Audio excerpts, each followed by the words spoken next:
Fellow Kenyans, let me tell you why we have a crisis in leadership in Kenya like never before. We have a crisis in leadership because we have a president who is in power but busy looking for power. He is moving from every region in Kisumu, in Kwale, in Mombasa, in Mount Kenya, asking people whether it is two-term or one-term. He is looking for clarity whether it is two-term or one-term in 2027. Wakisema one-term tunawaambia nini? Tunawaambia nini? Tunawaambia nini? Ati Kisumu munawaambiaje? Instead of focusing on what do the citizens need so that they can get second term or two-term. The citizens are very clear. They want healthcare to be fixed. They want education to be fixed. They want national security. They want employment. They want justice to be given to the victims of post-election violence, victims of Gen Z protests. They want justice for Juang. They want justice for Julian Njoki. They want justice for Rex Masai. They want justice for all the injustices committed under this government. They want an economy which is vibrant. That's what they want. Why should the president be busy asking, seeking clarity whether it should be two-term or one-term? While ODM, which is their coalition partners, are also seeking clarity everywhere.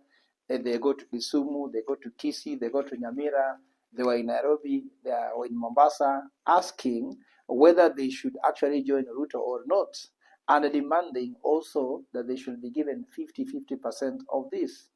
So we have a crisis here. Fellow Kenyans, this is why LDP administration will not, after being sworn in as president, reside in State House. I said this before, that when LDP becomes form the next government, we will ensure State House becomes a museum. State House will become an innovation hub. State House will become a research center for professors. State House will become a marriage encounter. Because one, State House is 740 acres. Who lives in 740 acres but goes to borrow money from White House, which is only 8 acres? No. Secondly, State House budget for this year has jumped to 17 billion. And last time we saw that State House spent 369 billion shillings in 3 events where many people go to State House to eat chicken. They eat the best of the best. While the same person in State House is demolishing houses in Landimawe to construct affordable housing where people are squatters, but he lives in a 740 acre. Let me tell you guys, in Germany, the German Chancellor, Angela Merkel, lived in an apartment, but was running one of the most respected economies in the world.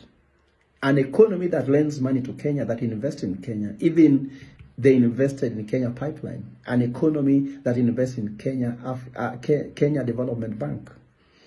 Germany is the most respected economy in Europe. It's the largest economy in Europe, the most industrialized economy in Europe, but their president lives in an apartment. Your president lives in a 740 acre, which was a colonial castle. When I become your president, when you appoint me as your head of state, I will not move from Kasarani to State House. I will move from Kasarani to a residence which looks like yours, because your leader must look like you. In the gospel, Jesus says, you must be a shepherd who looks like your sheep, who smells like your sheep. We cannot have a shepherd that smells like a prince, but Kenyans are smelling like chokora. That is too much a contrast that we cannot be able to handle. Pope Leo, in his first apostolic exhortation called Dilexite says, I have always loved you. And the Pope does not mean this love we talk about of romance. The Pope is talking about love for the people who are poor. That's why it's called apostolic exhortation for the love of the poor. That's why we are hosting a summit at Catholic University that is talking about ethical stewardship for the love of the poor. You cannot have a budget of 17 billion shillings in State House while people are sleeping hungry, they have no access to healthcare, they cannot have education, and you are telling people that you love them and they should elect you again. No, that is not love of the poor. How is the 17 billion budget annually for State House showing love for the poor? And it will be overspent, because last time they had this budget, they talked about 12 billion, they spent more than that. So what I want to tell Kenyans is that when we have State House where the president goes and sits with the ministers to dine and wine, that's why there's no minister serving you. Everybody goes to meet in State House. All governors in State House. UD officials in State House. Mama Mboga is called to State House. People with the bicycles being called to State House. What is the work of State House? The work of State House is not entertainment. State House should be where great decisions about growing the economy should be made. It's not a place where people go to show pictures and videos. It's not a place to show the trappings of power with red carpets. State House is the house of houses. So the house of houses should look like any other house. The president should work from his president office, Harambee House. And Harambee House, you go live in a private residence, because ministers will be pretending to be working, but they're just going to State House. Anytime I pass next to State House, I see State House is packed until some people are parking outside, meaning that it's over-hosting people and under-delivering to the Kenyan people.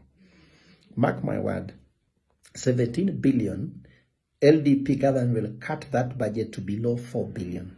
The remaining 13 billion will be used for building facilities. For example, that one can build 13 level 6 hospitals in 1 year.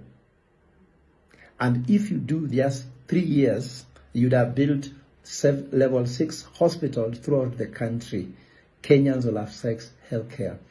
Capitation in Kenya is 33 billion per year.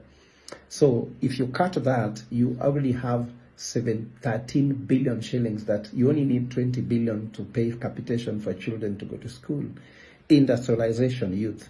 Instead of putting 17 billion shillings in State House budget, can 17 billion shillings be used to build a factory to employ young people for work?